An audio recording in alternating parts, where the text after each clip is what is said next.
Hi there. I'm going to get right to the information that I want to share with you today because today's topic is maximizing your day. Top productivity strategies unveiled by yours truly. And one of the best things to do to maximize your day is to make sure you get down to it. You don't want to be spending all this time thinking about things, hyper planning about things, worrying about things. You want to just get things done, right? So that's our focus for today. And I have a list of 7 things to talk about with you today. And I'm just going to get going. Number 1 is perhaps the most basic and the most fundamental of all of these things. And that is to practice your ability to focus on one thing at a time. So the tip is to focus on one thing at a time. Again, a simple tip, but I know that in day to day practice, this can be a little bit tricky because oftentimes we're feeling overwhelmed by the day's work, by assignments coming in left, right, and center, the needs of our children, the needs of our parents, the needs of ourselves, paying bills, all these things. It can feel like a constant flow of tasks and to do list items. And that overwhelm can prevent us from feeling like we can focus at all. But I want to double down on this tip because when we are able to focus on one thing at a time, you can feel accomplished. You can feel like you're concentrating. You can feel like you're paying attention to the details that are important for the one thing that you're focusing on. And when we're not focusing on one thing at a time, we get distracted. We end up kind of furthering the overwhelm. We can end up feeling like we're not really doing anything really well. And in the end, we're just kind of contributing to the cycle of feeling like we're not doing enough. So, really straighten up your process, learn to focus very intently on one thing at a time. And I think you'll find that the rewards will come quite soon after you start this behavior. If you ever find that your anxiety is elevating because you're thinking, but what about the entire rest of my list that I'm not tending to? I want you to practice calming yourself down and then refocusing once more because that's a practice. Focusing, relaxing, paying attention to what's important and relaxing and expanding our attention to cover all the different things that are coming at us is just the equivalent of being distracted. So, to summarize, the first tip to really focus on is to develop your focus and have it be trained on one thing at a time. Make it boring. Have it be boring. Just do one thing at a time. The second tip that I have for you is to make sure that that one thing that you're focusing on is very easy to do. And the way to do that is to break that one thing down into even smaller parts. This tip helps you to make sure that you remain motivated throughout the process of getting that thing done. And it keeps you away from feeling like you need to start dreading your work because we all have been there. We all have gotten to a point of dreading the work right in the middle, right when we could be headed towards the finish line. We end up thinking to ourselves, oh, this is too much. There are too many parts to this one thing. So break it down to the smallest part that you can figure out, do it intently, do it with joy, and then celebrate once you finish that part. You want to string together the separate parts of that one thing that you're focusing on, and then you have yourself a win. And the benefit of using this strategy is, I would say, massive because we end up preserving our well being. We don't get overwhelmed. And I always say, my favorite thing to say really is when we feel well, we do well. So we want to conserve our energy. We want to conserve our good mood. We want to protect our productivity momentum. And we do that by taking really small steps and staying consistent and moving towards the end goal. The third tip that I have for you is to learn how to say no. I was going to say a proper no, but really just being able to say no is a skill, and it's a really valuable skill. And I have found that many of my clients, before they start to work with me, have trouble saying no. I think I myself had trouble saying no back in the day. And that is really a big trigger for needing to procrastinate, because if you can't say no, you end up having so many different things on your plate. Not only do you have tasks and projects on your plates, but you have all everyone else's expectations directed towards you, that everyone is waiting for something from you. And you're not able to say, I need some time. I really need to give this project back to you, because you haven't practiced the skill of saying no. You haven't learned to really properly protect your time boundaries and your energy boundaries. And again, I want to say I sympathize. I was definitely there. Sometimes I can make the mistake of saying yes when I mean no, but these days I really try not to.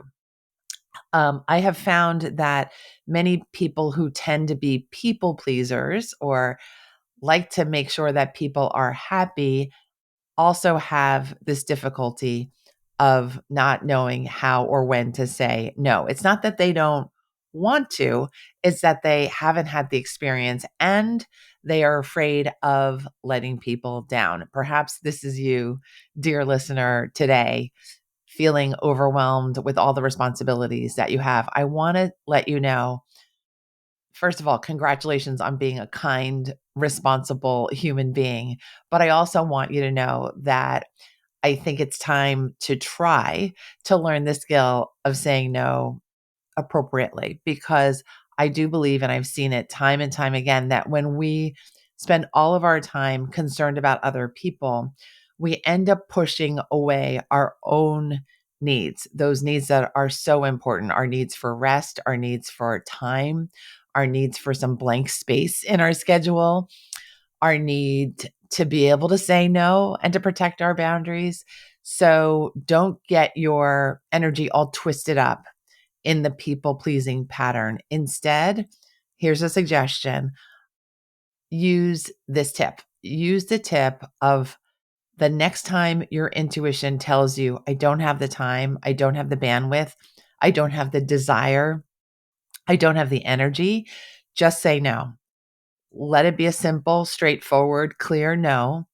And then what's going to happen is you're going to feel an uptick in your anxiety. You're going to think, oh boy, now this person's going to maybe get mad at me or be disappointed or be frustrated or now need to go to someone else for help. But I promise you that in the end, it is better for you to take care of your own very real needs ahead of taking care of somebody else's, because that person is an adult. That person is capable of taking care of themselves. They are, they have other possibilities for help in their life. And you cannot be stuck thinking that you're the only person who could get them out of their jam. You need to take care of yourself. You need to listen to your intuition. And again, you need to learn to say a proper no. When you do this, it actually ends up allowing you to create wonderful yeses for the people in your life, that you will feel re-energized. You will feel more confident. You will feel like you have more command of your time and your responsibilities. And that will enable you in turn to be really wonderful when you say yes to people, because you'll be confident in control of your time.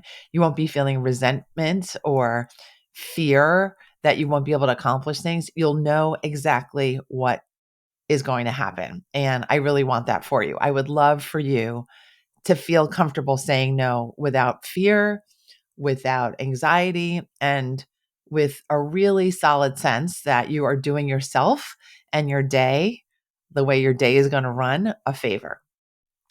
The fourth idea that I have for you is to learn how to delegate well. I, as I was preparing for this content and this episode today, I had the thought about, we say Oprah time or Beyonce time. And by that, I think typically we mean that Oprah and Beyonce have the same 24 hours in the day that we do. But I want you to know, and you know this already, that they also have teams of people helping them to do all the things that they get done. And I would say generally high performers really do have backup. They have the teams, they have the assistants. You may not know about them, but they have the coaches and people to help them do things more quickly. So I want you to consider, could I delegate what I'm doing to someone else? Can I develop the skill of delegation as a new skill for me if I haven't been doing it already? And I think the answer oftentimes is yes, that it may not be an extra staff person, but it might be sharing responsibilities with a friend or a neighbor or one of your children or a lot of your children. There are so many different possibilities for alleviating the pressure that you might be feeling by your workload, by your current to-do list or your shopping list or your list for what you want to get done in life. You can decide, who do I need to call? Who do I need to lean on? Can I think of who might know how to do this better than I do? Can I lean on them in a meaningful way that is kind and friendly and not abusive, of course, so that we can feel more like we're shining like Oprah and Beyonce, that we're getting so much done in a particular day because we have the freedom to say, I need your help. I could use your help. I think that's a beautiful thing. The other thing that is the benefit of learning how to delegate well is that you, by doing so, learn the skill of communicating really effectively. Because in order to delegate well, we have to communicate exactly what we need and want to have happen. And by needing to do that, we have to ourselves be really straight about what we need and want to have happen. So it's this beautiful process of straightening out and clarifying and being really specific about what we want to have happen, how we envision this thing going down. And I think that's a really, really healthy skill for maximizing your day. Now, for those of you who are saying, well, who am I going to delegate to? If you don't have anyone that you think you can ask for help or hire or delegate stuff to, I want you to know that you can do an internal process of delegation as well. For me, this looks like taking care of business line by line. And by that, I mean that I look at what I have to do and I almost imagine reducing my workload. And so I will either get rid of some of the things on my to-do list and I'll just say that's not important right now. I'm delegating this to the future. I am telling myself this is not important enough to even be on my list. And I also do things like I shorten the amount of time that I allow myself to spend on certain things so that I make my overall workload feel a lot lighter. So there are lots of different styles of delegating and shifting how you are and how you are relating with your workload so that you can make it feel like you're maximizing your time and you're not stripping yourself of all the energy and willpower that you have in your day. So this is a way of maximizing your day. Number 5 on my list today is, I think, a lovely one. You want to learn how to anticipate problems before they happen. In all honesty, totally being real with you now, this is not my strong suit, never has been, because as many of you know, I have a long history of being a procrastinator. And if you know what that's like, you know that when you're procrastinating, you're not really thinking about warding off future problems. You are actually tending to all the problems that you didn't really take care of in the past. So you're basically catching up on things in the past time frame, and you're not really taking care of what's about to come. And I want to share with you that I have begun to make this lovely transition from being in that past mind frame and that time zone to beginning to be comfortable with anticipating what I might need in the future. I'm starting to get to be a better planner. I'm starting to pre plan things like trips that I'm taking, medication renewals, getting ready to medicate my dogs on a monthly basis and making sure that that happens.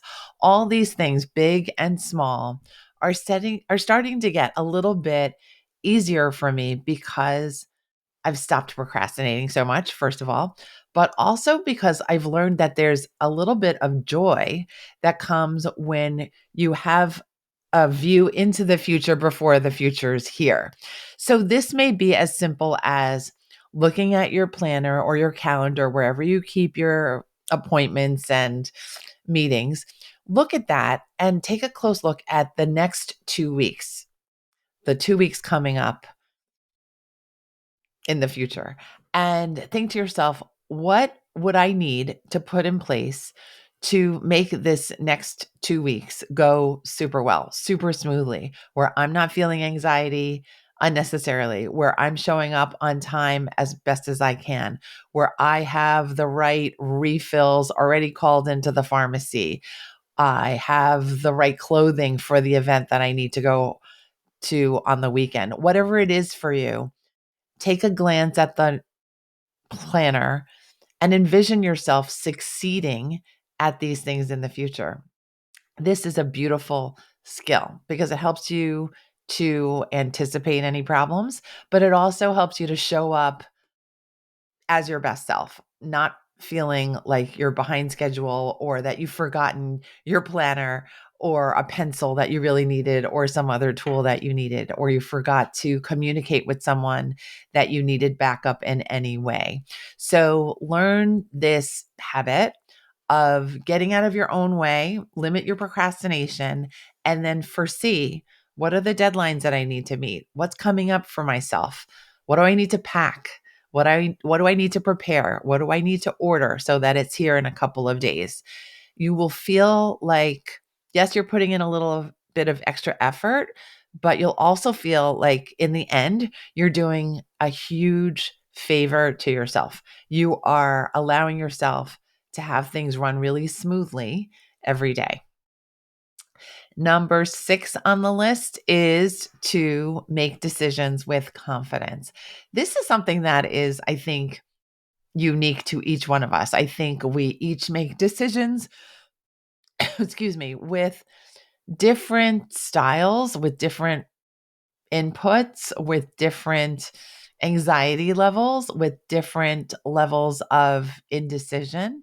And we want to really get to know our own style of decision making. And I'm going to say that once you understand your style and pattern and your hangups about making decisions, I want you to guide yourself towards being more confident when you are needing to make a decision and making those decisions decisively.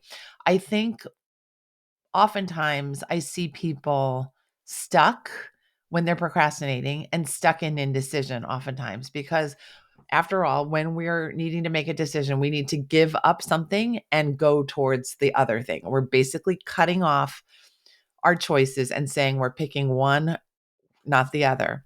And that can generate different feelings. It can generate fear. It can cause us to feel like, well, I'm just going to wait on this one. I'm going to ponder this. Perhaps you've been there yourself, but I want you to consider that when you don't ponder so much and when you use your intuition and you use your best guess and when you use your sense that you would love to conserve more time and get things moving and keep things moving, that a quicker decision made more decisively with confidence might actually be better than hanging out in indecision, feeling like you're stuck, feeling like you're waiting for some omen or message from the universe, when really you likely know already which way is the best way to travel. What is the best decision to make? And I'm going to reinforce that tip by letting you know that typically we don't really learn anything from keeping ourselves in an undecided state. But what we do learn when we take action, when we do make that decision, is very, very valuable. We learn what happens when we choose. We learn the benefits of choosing what we did. We learn the lessons that come from choosing when things don't work out as we had hoped or if they go south. But it's all better. All of those options are better than staying in this stuck place, I would argue. And I do think this kind of carries out in real life that we learn the most when we are taking action and we're making decisions and we're we're willing to face what the outcomes are. All right. I think we are at the last one now. We're at number 7, and that is to be in charge, take care of your fundamental daily habits. And your daily habits are things like getting 3 square meals a day, if that's what you do and that's what you like for yourself. I know people have different eating habits these days. That is movement every day. That is your sleep pattern every day. Those are, I would say, 3 of the core fundamental habits that I'm talking about. And I have seen that many people who are feeling stressed, maybe people pleasing, maybe doing too much productivity wise and not relaxing enough, that all of these fundamental things like having breakfast and getting exercise get pushed to the bottom of the list. They get pushed to the end of the day. And then what happens is they never get tended to. We end up missing out on wonderful breakfasts and keeping ourselves fit and healthy and in shape, and we end up missing out on friendships and socializing and relaxation time. And I just don't want that for you because I've seen the damage that ignoring our self care and our fundamental habits can have. And it can be really quite heavy to see people who are dragging and lacking energy, feeling like they need to tear their hair out to get the energy and the motivation to do the next thing, when really you can tend to yourself and your self-care habits first. Make sure they happen by doing a proper schedule. Doesn't have to be a rigid schedule, but the schedule has to include these fundamental habits for everything to go smoothly. All right. And I really think perhaps tip number 1, focus on one thing at a time, is super important. And number 7 is really important on this list too. We need to remember the core fundamentals of taking care of ourselves because, again, when we feel well, we do well. And of course, I want you to do as best as you can. I never know how to say that stuff with English grammar, but I want you to do as best as you are able to do. I have heard so much the experience of people neglecting their self-care and fundamental habits that I recently decided to create a simple spreadsheet, and I decided to call it the Daily Habits Tracker. And it is something that you can tailor to your own list of habits because my list of habits is different than your list of habits. So I decided to create this to offer you a bit of help, an easy tool that you can use to start to put on your screen, on your computer screen, and in this spreadsheet, the list of what you think is fundamental for you to keep track of. And then I have, of course, Sunday through the rest of the week, you have days to keep track, literally keep track of these core fundamental habits that you've decided you would like practice with. And it's easy to get and it's free. You would go to maketimeforsuccesspodcast.com/tracker to get this free download. Again, it's the Daily Habits Tracker made by yours truly. And you get it by going to maketimeforsuccesspodcast.com/tracker. You can use it, you can copy it, you can go to town with it. And I hope it brings you lots of calm and a feeling of confidence over the fact that you can change the way each of your days go. If you use even 2 or 3 of the habits that I've spoken about today and mentioned to you and discussed with you today, I think you're going to feel like you're beginning to maximize every day, day to day. And I really hope that that comes true. All right. Thanks for spending time with me today. I really enjoyed putting this list of tips together for you, and I'll have more for you next week when the next episode drops. Thanks so much for being a listener of the Make Time for Success podcast. Take care.